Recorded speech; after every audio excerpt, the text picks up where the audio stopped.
The day Lin Zhen arrived in Red Willow, every man on the depot platform pretended not to stare. They failed. The little frontier station was nothing more than sun-baked boards, a ticket window, and a roof that groaned in the heat. Dust rolled across the platform in pale brown sheets. A freight wagon rattled somewhere beyond the tracks, and the town's main street sat behind her, like a row of hard eyes. Lin stood in the middle of it with one travel trunk, one folded paper, and a blue-gray cotton jacket brushed white with trail dust. Across from her, Silas Boone held the marriage agreement as if it had burned him. "No," he said. The station agent looked up from his ledger. Silas's jaw worked twice before more words came out. The broker said a bride. He did not say she was Chinese. The sentence dropped onto the boards and stayed there. A few women near the mail sacks turned their faces away, but not before Lin saw the satisfaction in their eyes. Two boys whispered behind a water barrel. Someone laughed once, then swallowed it when no one else joined. Lin did not move. She had learned, in San Francisco, that shame was easier for other people to place on you when your hands shook. So she kept her fingers still on the handle of her trunk. She kept her chin level. She kept her eyes on Silas Boone, until he became the one who looked away. The station agent cleared his throat. "Contract can be marked refused. Eastbound freight coach leaves after first light. Return fare has to be paid." Silas snapped the paper shut. "Send the bill to the broker." He walked off before anyone could tell him there was no broker left to bill. By sunset, Red Willow had finished making up its mind about her. She was a mistake, a trick. A foreign problem dropped out of a train car and left on their platform like damaged cargo. Lin sat on the far end of a bench while the heat bled out of the boards beneath her. The town slowly emptied. The ticket window closed. The station agent gave her a cup of water because he was not cruel enough to watch her thirst, but not kind enough to look her in the face. She thanked him softly in English. That made him step away faster. Across the wagon yard, a rancher was loading sacks of seed oats into a buckboard. He was tall, sun-darkened, and built as if years of weather had carved him instead of aged him. His shirt was faded at the shoulders. One sleeve had been mended with thread a shade too dark. He moved slowly, not because he was weak, but because every motion seemed to cost him something he had long ago stopped counting. His name, someone had muttered earlier, was Elias Ward. He did not laugh at her. He did not whisper. He did not offer pity. He only looked once. Not at her jacket, not at her eyes, not at the folded paper in Silas Boone's fist. At her hands. The hands still holding on. Then he tied down his load, climbed onto the wagon, and drove into the falling dark. That should have been the end of him. Near midnight, Lin woke to the sound of boots on gravel. She sat up so quickly the bench scraped the station wall. A lantern moved toward her through the black, swinging low beside a man's leg. Elias Ward stepped into the dim yellow circle of light and stopped a few feet away. He said nothing. Lin's throat tightened. In that country, silence could mean mercy or danger. and she had no way to know which one had found her. Elias set two things on the bench: a folded quilt patched from old flour sacks and pieces of faded red calico, and a tin cup filled with coffee, softened with milk, still hot enough to steam. His rough hand lingered near the cup only long enough to make sure it would not tip. Then he turned away. Lin watched the lantern drift back into the dark. She waited for the price of the kindness to follow. It did not. Only then did she wrap the quilt around her shoulders. It smelled of smoke, hay, and clean sun. The coffee was bitter under the milk, but it warmed a path through the cold hollow inside her chest. She had crossed too many rooms where people looked through her, endured too many bargains made over her head to mistake a small mercy for a small thing. By dawn she had folded the quilt exactly as he had left it. The freight coach had not yet arrived when Elias came back. He stopped in front of her, hat in one hand, eyes on the tracks. He looked as if the words had fought him all the way there. "You can get on that coach," he said, "but there's nothing kind waiting east." Lin held his gaze. He pointed beyond town toward the low brown hills. "My place needs work. Cooking, washing, garden if you can make one live.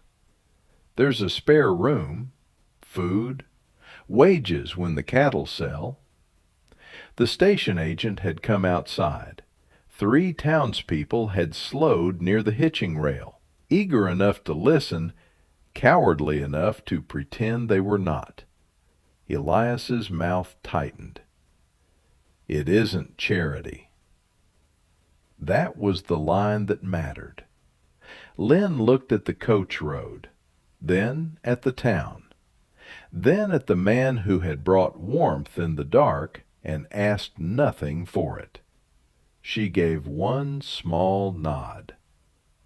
The whispers began before Elias had lifted her trunk into the wagon. The Ward Ranch sat 9 miles south of Red Willow, in a shallow bend where the grass thinned and the wind never seemed to rest. There was a house made from rough pine boards, a barn patched in 3 different kinds of lumber, a smokehouse, a well, and a single cottonwood tree leaning permanently east as if even it had been trying to leave. Inside, the house was orderly in the way abandoned churches are orderly. Clean, bare, quiet enough to hear the walls shrink in the sun. Elias showed Lin the kitchen, the pantry, the wood box, the pump handle outside, and the little room at the back of the house. It held a narrow bed, a washstand, and 1 window facing the empty range. "This is yours," he said. No man had ever said that to her about a room. Not rented, not borrowed, not allowed until someone changed his mind. Yours. She put her trunk against the wall and began work before he could say more. By the second morning she had scrubbed the stove, washed the curtains, and found where mice had been chewing into the cornmeal. By the 5th, bread rose under a cloth near the hearth, beans soaked in a bowl, and Elias's torn sleeve had been mended with thread so close in color he stared at it for several seconds before putting it on. He did not praise her, but the next day there was a basket of eggs waiting by the kitchen door. That became their language. A pail of milk left before sunrise. A plate kept warm beneath a towel long after dark. A pair of gloves, stiff with sweat and cracked at the fingers, reappearing on the peg after she had repaired the seams. A handful of wild plums on the table, a jar of pickled radish cooling on the sill. They learned each other by what was missing and what had been quietly put back. Lin found a patch of ground south of the house where the wind broke against a low line of stone. She dug there in the evening with a borrowed hoe, turning the hard soil inch by inch. From a cloth pouch hidden in her trunk, she took seed she had carried from the city, mustard greens, long beans, a few bitter melon seeds she did not know would survive in that dry country. Elias saw her planting them and said, "Ground's mean here." Lin pressed one seed into the dirt. "Then I will be stubborn." It was the first time he almost smiled. Red Willow did not forget her. It sent its judgment in small wagons. First came Mrs. Pritchard from the church circle, bringing a basket with one loaf of bread on top and 6 questions beneath it. Was Lin baptized? Was she properly employed? Was there a locked door on her room? Did Mr. Ward understand what people were saying? Lin answered every question plainly. Her voice stayed calm. Her hands continued shaping dough. 2 other women stood behind Mrs. Pritchard, looking at Lin's hair, her jacket, her hands, as if they were inspecting a stain that had spread too far. Elias appeared in the doorway before Lin could answer the last question. He had come straight from the corral. Dust marked his face. A smear of blood from a nicked knuckle had dried along one hand. He filled the doorway without raising his voice. "This house is not under town inspection," he said. Mrs. Pritchard drew herself up. "We are only concerned for appearances." Elias looked from her bonnet to the basket on the table. "Then take your appearances with you." No one spoke. The women left the bread behind when they went. Afterward, Elias stood in the kitchen with his hat in his hands, looking embarrassed by his own defense. Lin cut the loaf into even slices and set one beside his plate. "Thank you," she said. He nodded once, but he did not leave. For the first time he sat while she poured coffee for them both. That was how the distance between them changed. Not in a rush, not with promises, but by one chair pulled closer to the stove. Summer sharpened. The grass around the ranch turned the color of old rope. The creek behind the barn shrank to a chain of muddy cups. Elias watched the southern sky more than he watched the cattle. At night, he walked the fence line with a shovel over one shoulder, checking the breaks where dry weeds had piled. "Fire season," he said when Lin asked. The word placed a new fear in the house. She began keeping full buckets near the back door. She shook the rugs outside instead of near the stove. She trimmed dry stems away from her garden and stacked them far from the walls. Still, fire came.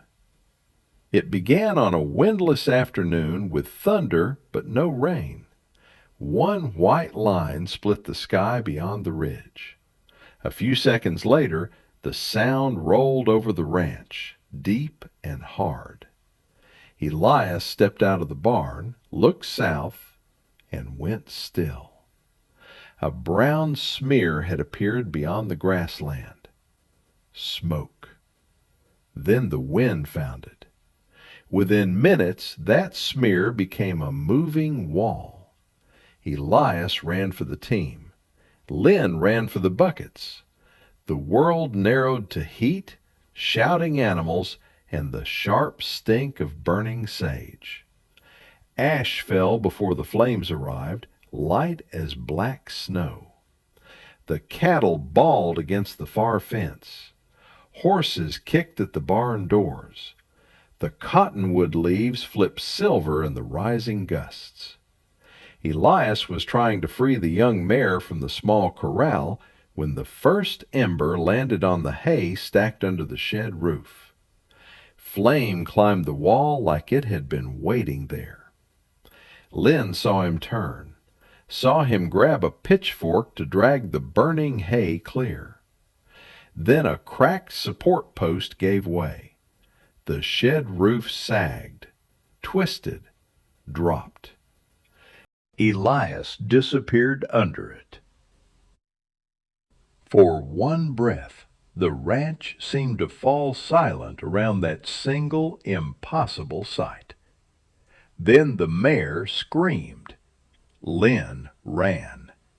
Smoke hit her lungs and turned the world red at the edges. She pulled her wet scarf over her mouth and plunged toward the shed. Elias was pinned beneath a fallen beam, one leg trapped, one arm braced uselessly against the weight. Fire crawled along the broken boards above him. "Go back," he coughed. "Lin, get back!" She ignored him. The beam was too heavy to lift. The flames were close enough to sting her cheeks. She looked once around the yard, forcing herself not to panic. Harness chain, wagon jack, water trough. She dragged the jack from beside the wagon, nearly falling when the handle caught in the mud near the trough. Her hand slipped. Smoke blurred her eyes. Behind her, the shed snapped and spat sparks into the wind. Elias tried again. "Leave it!" Lin wedged the jack under the beam. Her father had run a laundry in a San Francisco alley no wider than this shed. She had watched men move boiler drums with blocks, poles, and patience. Heavy things, he used to say, were not moved by anger. They were moved by finding where they lied about being strongest. She found the beam's lie. She set the iron foot against a stone, looped the harness chain for bite, and forced the jack handle down. Nothing. Again. The handle screamed. Again. The beam lifted the width of a finger. Elias dragged his trapped leg hard enough to tear sound from his throat. Lin dropped beside him, hooked both hands under his arms, and pulled with everything in her small body. The beam fell back as his boot came free. They crawled together through smoke and sparks, Elias half conscious, Lin pulling until her shoulders felt as if they had been split open. The mare bolted past them into the yard. A gust threw fire across the shed roof. Lin did not stop at the house. She got Elias behind the stone wall near her garden, where the ground had already been cleared. She soaked a blanket, beat sparks from his shirt, then turned and saw the fire bending toward the kitchen. The house was next. Elias tried to rise. His leg failed beneath him. Lin put one hand on his chest and pushed him back. "No," she said. It was the first command he had ever heard from her. She took the shovel. All night Lin fought the line. She dug at the dry grass until her palms opened. She dragged wet sacks from the trough and slapped them over crawling embers. She tore her own garden vines from the ground where they might carry flame to the house. Mustard greens, beans, bitter melon, all the stubborn life she had coaxed from that mean soil, she pulled it up with her own hands and threw it into the burn line. By midnight, the southern pasture was black. By 2, the barn roof was gone. By dawn, the house still stood. So did Lin. She was on her knees in the ash when Elias found enough strength to crawl from the wall. His face had gone gray with pain. His hair was singed at one temple. He looked at the ruined garden, the smoking barn, the black field. Then at her hands, bleeding, burned, still holding the shovel. "You saved the house," he said. His voice broke on the last word. Lin looked at the place where her garden had been. For a moment, all she could see was loss. The little green proof that she could belong to a piece of ground had become ash before it had even fed them through winter. Then Elias reached for her hand. He did not take it quickly. He asked without words and waited for her answer. Lin let the shovel fall. His hand closed around hers, rough and warm despite the tremor in it. "The house," he said, quieter now, "and me." After the fire, Red Willow changed its way of looking. Not all at once. Towns do not surrender cruelty that easily. But a story traveled faster than judgment. It passed from the stage driver to the blacksmith, from the blacksmith to the mercantile, from the mercantile to the same churchwomen who had stood in Elias Ward's kitchen and measured Lin as if she were a problem to be solved. They heard about the fire break. They heard about the beam. They heard about the Chinese woman who had pulled a grown rancher out from under a burning shed and then fought the grassfire until morning. Mrs. Pritchard came 2 weeks later with a sack of flour and no questions. Lin accepted it without triumph. Elias healed slowly. His limp stayed through autumn, and he hated it. For the first time he had to sit while someone else carried water, fixed fence, and led the team. He apologized more than once for being useless. Lin never answered those apologies. She simply put work into his hands that could be done from a chair, sharpening needles, sorting seed, mending harness, shelling beans saved from the one corner of the garden the fire had missed.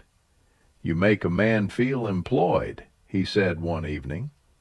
Lin looked up from the stove. "You are very expensive to keep idle." The sound that came from him was rusty from disuse. A laugh. After that, the house changed faster than either of them admitted. A second chair remained near the stove. A shelf appeared for Lin's blue bowls and the little tin of tea she had carried from San Francisco. Elias replaced the warped board under her window without mentioning that winter wind would have found it. Lin sewed a clean curtain from old muslin and hung it in the room that was hers, though she slept less and less behind its closed door, and more often sat late by the kitchen fire while Elias talked. Not much, but enough. He told her that his mother had planted the cottonwood the year his father bought the land. He told her the barn had been raised by 6 neighbors, 3 of whom no longer spoke to him after a boundary dispute he had been too proud to settle. He told her there had never been a wife in that house, only plans for one that life had quietly walked around. Lin told him about the laundry alley in San Francisco, the steam that turned winter windows white, the women who took in sewing after the railroad men stopped sending money, the broker who promised respectable marriage and a safe roof in the territory town that needed wives. She did not tell him everything. He understood there were rooms inside a life that could not be opened by force. Winter came early. Snow silvered the black scars in the pasture. The first green after the fire was not bright, but it was stubborn. Tiny shoots rose through ash where Lin had thought nothing could return. Elias drove to Red Willow for supplies and came back with flour, coffee, nails, and the parcel wrapped in brown paper. He set it on the table in front of Lin. Inside was fabric. Not gray, not brown, not the color of work or dust or hiding. It was deep blue wool, dark as evening sky before the first star. Lin touched it with 2 fingers. For curtains? Elias shook his head. His ears had gone red. For a dress, if you want one. The house became very quiet. Lin looked at the cloth, then at the man across from her. She understood by then that words were not where his courage lived. His courage lived in what he placed on tables, in what he repaired without being asked, in the space he made and did not fill with demands. "You want me to make a wedding dress?" she asked. Elias swallowed. "I want you to have a choice," he said, "about the dress, about the name, about me." Outside, wind moved over the burned grass. Inside, the stove ticked as it cooled. Lin had once been brought to a town as an answer to a contract. She had been measured by a man who wanted a bride, but not a person. She had been left on a platform with a return road and no return home. Now a different man stood in front of her with both hands empty. No paper, no bargain, no claim. Only a choice. Lin folded the fabric back into the paper, carefully, as if it were already something sacred. "Yes," she said. The preacher came through in late November, riding a mule with one ear shorter than the other. The wedding took place under the cottonwood, because Lin said a house that had nearly burned should not have to hold every important thing at once. The town was not invited. A few came anyway, standing at a distance near the wagon track, unsure whether they were witnesses or intruders. Lin wore the blue dress. Elias wore the black coat that had been brushed so often it shone at the elbows. His limp was still visible when he turned toward her, but he did not hide it. When the preacher asked for vows, Elias's voice was low and rough. "I will not mistake quiet for weakness," he said. Lin's eyes shone, but her voice did not tremble. "I will not mistake shelter for belonging," she said. "Belonging is built." The preacher looked confused for half a second, then decided heaven could understand what he did not. By spring, the black pasture had turned green first. The fire had left ash, and the ash had fed the ground. Lin's new garden grew stronger than the old one. Beans climbed poles near the wall. Mustard greens spread in thick rows. Bitter melon vines, against all expectation, took hold beneath the kitchen window. People from Red Willow began stopping at the Ward Ranch for reasons that fooled no one. A borrowed plow, a sack of seed, a question about the fire break, a jar returned clean. They called her Mrs. Ward awkwardly at first. Lin accepted that too, without triumph. One evening, when the sun lowered red over the grass, Elias found her beside the garden. She was tying vines with strips of old calico from the quilt he had left on the depot bench. He leaned on the fence and watched her work. "You ever think about that coach?" he asked. Lin did not ask which one. The eastbound road was still out there. It always would be. She tied one last strip, firm but not tight, leaving room for the vine to grow. "No," she said, "not anymore." The wind moved through the cottonwood. The house behind them held lamplight in its windows. Beyond the garden, the black line of the old burn had nearly vanished under new grass. Red Willow had decided Lin Zhen was a bride no one would take. It had been wrong. She was not taken. She took root.